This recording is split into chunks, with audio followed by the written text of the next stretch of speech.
Cardoza Moore, and welcome to Focus on Israel.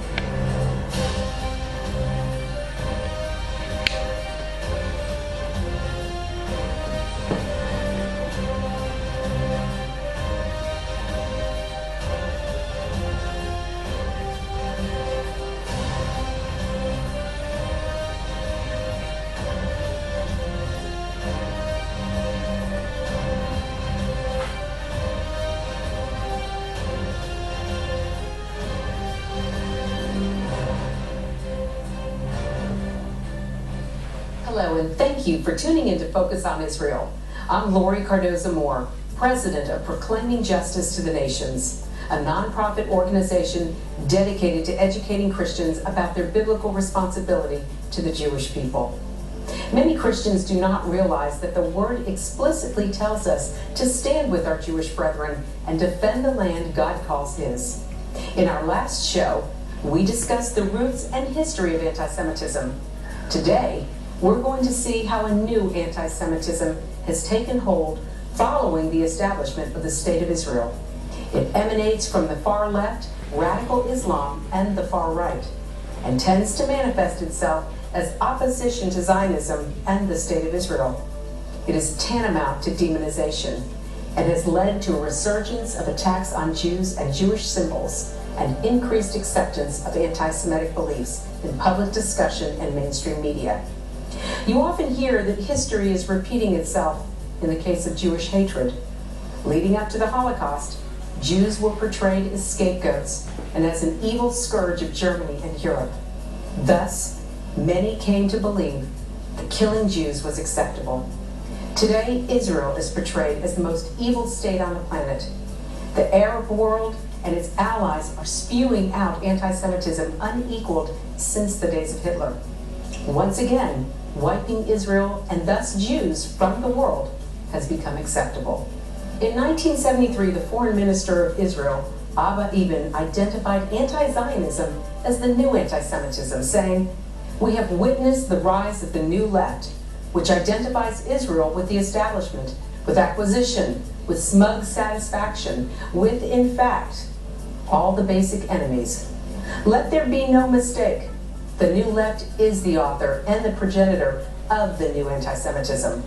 Anti-Zionism is merely the new anti-Semitism. The old classic anti-Semitism declared that equal rights belong to all individuals within this society, except the Jews. The new anti-Semitism says that the right to establish and maintain an independent national sovereign state is the prerogative of all nations, so long as they happen not to be Jewish. This new anti-Semitism is a dangerous and ungodly threat that we as Christians must stand firmly against." The establishment and military success of Israel has fostered what has been termed a new anti-Semitism. Its advocates include the left, the far right, and radical Islamists. This new hatred is aimed at the State of Israel and Zionists, and thus the Jewish people as well. There is a new anti-Semitism that comes not only from the right but also from the left. It is no longer fashionable in certain quarters to be anti-Semitic, and so you use the political moment and events to accomplish the same kind of odious result. By delegitimizing the Jewish state, you delegitimize all Jewish aspirations and the Jewish people in turn. As in the Nazi Germany of the 30s, the far right has always been a danger for Jews, as well as to a free society. Today's neo-Nazi and white supremacist groups have been both vocal and violent haters of anything or anyone Jewish. Although these groups have never become a part of the mainstream, they have continued to grow in size and number, and have seen a frightening resurgence in Germany and other parts of Europe. Militant Islamic groups have joined with this rising tide of neo-Nazism, and together have increased attacks against their common enemy, the Jew. A key element of the far right's hatred includes Jewish conspiracy theories, most notoriously embodied by the Protocols of the Elders of Zion, a book fabricated in 1902 that outlines world domination by the Jews. Saudi Arabian government officials, Neo-Nazi groups and state religious leaders often promote the idea that the Jews are conspiring to take over the entire world. As proof of their claims, they publish and frequently cite the protocols as factual. There are many people involved in conspiracy theories by which they think that the Jewish people are responsible for all of the ills in the world. It would be as though they were some group of ogres that are sitting somewhere in splendid isolation orchestrating all of the problems that exist in the world today. We as Christians, above all people, should be saying, this is not true. We shouldn't be looking for conspiracy theories, trying to blame something on the Jewish people when indeed they're not responsible. The most recent conspiracy theory revolves around September 11th itself. This theory peddles the idea that the Mossad, Israel's secret agency, carried out the attack to turn the West against Islam, and that thousands of Jews working at World Trade Center were warned and didn't turn up to work. Both death records and witnesses have completely discounted this. Today, in the Muslim world, Jews are hated on two distinct levels. First, because they are Jews and despised by Allah, and secondly, because of Israel and Zionism. The perception through Islamists' eyes is simple. The infidel powers gave a country to a people whom God had abandoned, on land that had been in Islamic hands for almost 1,400 years. This violated the fundamentalist Muslim theology doctrine of sacred space. Under this centuries-old law, any land that is occupied by Muslims becomes Islamic for all time. It is strictly forbidden to give up any claims to it. The days of judgment shall not come to pass until the tribes of Islam kill the tribes of Israel. In Jerusalem and the surrounding nations, the trees will cry out, the stones will cry out, there's a Jew hiding behind me, come O Muslim, come and kill him. So the studies of the ends of times, according to Islamic theology, was permeating throughout the whole Middle East, that the reason the Jews came to this land, that we were about to destroy them all. From the Muslim perspective, there are only two solutions: the elimination of Israel, and ideally, the slaughter of all Jewish Israelis, or the wholesale conversion of Israeli Jews, thus bringing the land back within the fold of Islam. Their objective is not to have a two-state solution with somewhat different borders than Israel wants. When they talk about occupied Palestine, they mean Tel Aviv. They want to destroy the Jewish state. Ahmadinejad is explicit about it in Iran. It is explicit in Hamas's charter. It is explicit every way one can think of in what Hezbollah says and does. In most of Islamic society, the mainstream press portrays Jews in the vilest terms. National TV channels beam out soap operas based on the protocols of the Elders of Zion, and schools teach the hatred of Jews as part of normal formative education. One Saudi newspaper suggested that hatred of all Jews is justifiable, and textbooks encourage Muslims to engage in jihad to vanquish Jews. And Al-Azhar University of Egypt, the #1 university for Muslim scholars that graduates Muslim clergy all throughout the Middle East, issues an edict, a fatwa, that it is permissible for a Palestinian to kill themselves in one condition: when they are killing Jews in Israel. Even though Islam in itself condemns suicide, there's a special edict that you can now kill Jewish civilians. A video is worth 1,000 academia. You see it in the footage where a Palestinian finally has Jewish blood in his hands. He shows them in the window. The whole world sees it. You see when the bodies are dumped from the window. You see when the Palestinians and the people of Ramallah, the men of Ramallah, entire capital of Palestine, are there. You know, jabbing on the faces and the heads and cutting these people and tearing them apart. And they're jumping with joy like it's winning the lottery. So you finally had Jewish blood in your head.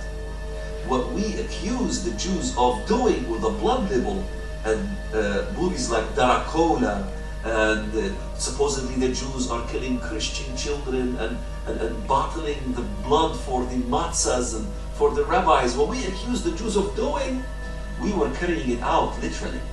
In the Middle East, anti-Zionist propaganda frequently adopts the terminology and symbols of the Holocaust to demonize Israel, comparing Israel's treatment of the Palestinians to Nazi Germany's treatment of Jews or South Africa's apartheid. At the same time, the Holocaust is denied throughout the Muslim world. So twisting history, victimology, myth is being taught as fact, Holocaust denial. All these elements produces terrorism. Today, most world politicians insist that all Israeli settlements must be removed from the West Bank because they serve as the main obstacle to peace. The reality is that the Middle East conflict has very little to do with Palestinian statehood, and even less to do with Israeli settlements. With foolish reluctance, Israel has agreed to the creation of a Palestinian state, subject to some security conditions, such as recognizing Israel's right to exist. What the Westerns don't understand is that it's not a war over land. This is not a war over land. You can show them an umpteen million hours of footage of the Holocaust. They will sit there enjoying watching the Holocaust or denying the Holocaust, because it's not the Holocaust that to them is a problem. What they want is what you see them doing to Joseph Stool. What they want is what you see them doing to the greenhouses and the communities that were given to them in Gaza. They want the destruction of everything Jewish. They want the destruction of everything Christian, to the point that they even go to the place where Jesus was born and they desecrate that place as well. And the world community and the Christian world as a whole looks at this and still doesn't get it. The Middle East conflict is based on an incredible absence of historic facts and on a series of misconceptions about Middle East history. The anti-Israel lobby counts on the ignorance of much of the world concerning how the Middle East got to this point. The West Bank, the last time it was part of a real state, it was the Ottoman Empire. It has been either in uncertain status as part of the Palestinian Mandate operated by Britain, being administered by Jordan for a time, and then not. It's not as if there were a Palestinian state there that Israel had conquered in an aggressive war. Israel's wars have all been defensive anyway. They keep having to fight because they get attacked by, it's what happened, except for Suez. It's what happened in 48, it's what happened in 67, it's what happened in 73, and each time they were attacked, they won. And ended up, particularly after the 67 war, with some increased territory that they occupied. Arab aggression and stubbornness has made the creation of a Palestinian state impossible. Since 1948, the Arab world has refused to come to terms with Israel's existence within any set of borders, and has maintained a state of war with Israel. With the invention of the Palestinian people, Arab aggression and Islamofascism gained a political and moral pretense. The Arab fascists appeared to the world to be pursuing a noble effort of protecting a mistreated and oppressed minority group. Thus, the promotion of a two-state solution has radicalized and Nazified most Arabs, who now openly support Arab parties and politicians who call for violence against Jews and for the destruction of Israel. Muslim Palestinians blow themselves up, and Palestinian Christians don't blow themselves up, because it has nothing to do with poverty either. It has something to do with racism, anti-Semitism, and anti-Christ religion, an anti-Christian system that says we must destroy the Sabbath people and then the Sunday people, the Christians. For there to be peace, most people believe that Israel must end its occupation of Palestinian land. The problem is that any Palestinian state, regardless of who rules it, will produce nothing but escalated violence, terror, and warfare in the Middle East. The recent handing over of Gaza by the Israeli government is an obvious example. With the creation of a Palestinian state, there would be a brief time while the world celebrates the outbreak of peace in the Middle East. But this new terrorist state alongside Israel would be a major step in the Arab war against Israel's existence. Once forced back to its 1967 borders, it would then again be 10 miles wide at its narrowest and susceptible to a new Arab war that would draw in the entire Muslim world in its quest to destroy Israel. It is very difficult to take reasonable steps when you're dealing with a fanatic, totalitarian, genocidal enemy and have that regarded as anything other than weakness. Britain and France thought they were taking reasonable steps in the 1930s. Each time from 35 to 39, there was a crisis that the Nazis ginned up, and the Nazis, being genocidal fanatics, thought that each step was weakness, not reasonableness. I think that's the way Hamas and Hezbollah will interpret reasonableness, and therefore I think both have to be effectively, completely defeated. So in many respects, the two-state solution has much in common with the Nazis' final solution. Just another solution for killing Jews. The Nazis were rather enamored of Islam, and it continues to this day. We know, for instance, that the Germans recruited an SS unit among Serbian Muslims during the Second World War. Islam was fertile ground for Nazi recruitment, and today the most diffuse book in the Arab Muslim world is none other than Mein Kampf. It is standard school book issue in Hamastan, otherwise known as Gaza. The Hamas and even the PLO types, whom I call the Palestine Light Opera, Fatah, enjoy the idea of disseminating Mein Kampf. And if this is indeed the case, one can only imagine what preparations are being made for peace on the side of the Palestinians. What are they telling the young people about Israel and about Jews? There is certainly no process of pacification. There is only incitement to further mayhem. And all of this because the Nazis are now the darlings of Islamofascism, and Islamofascism is alive and well in the Palestinian territories.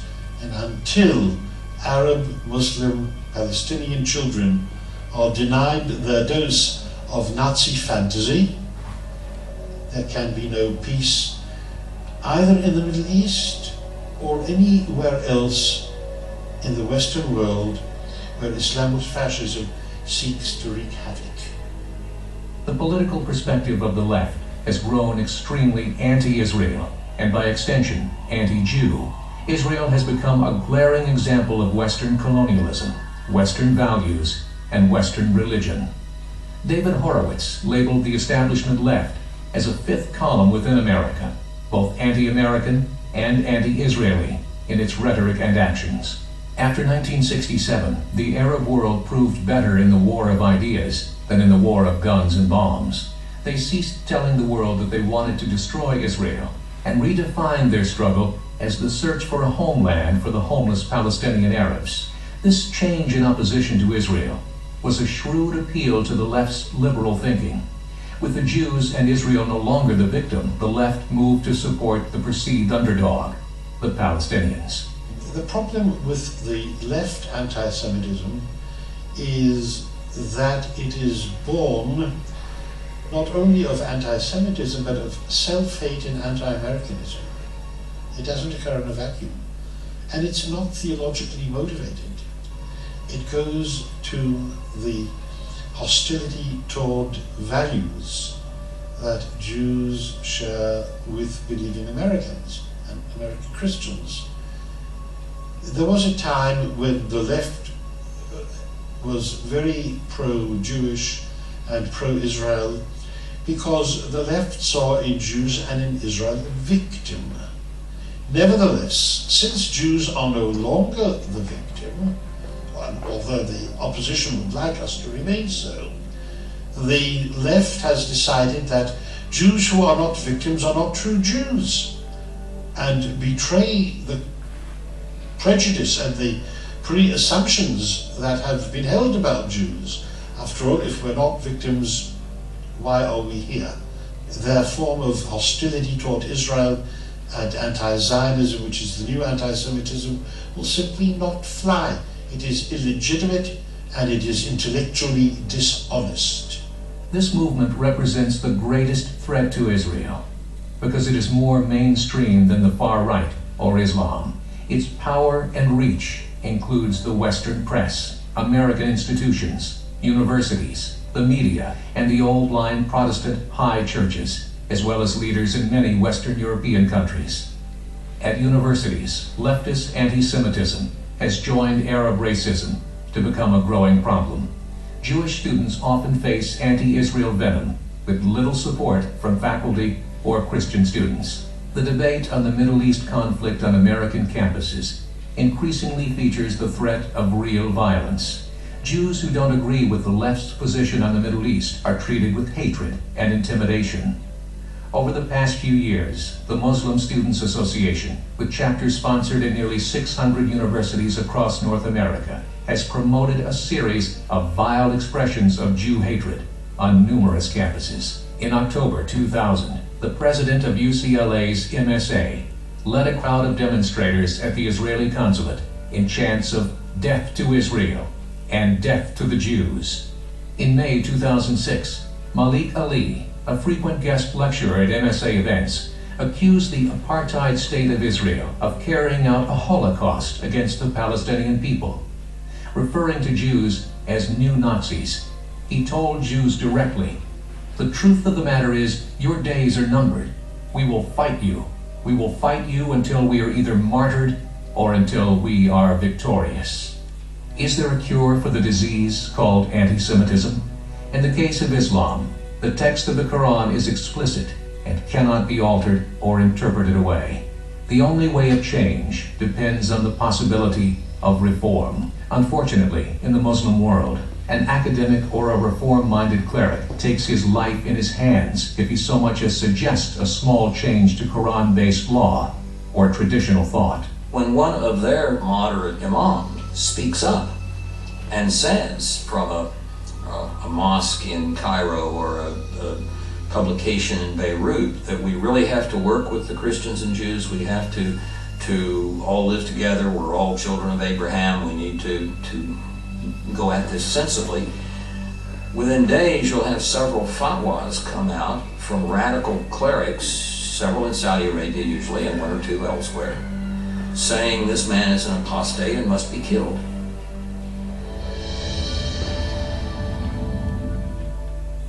The new anti-Semitism is a threat today that we cannot ignore as it continues to grow and spread.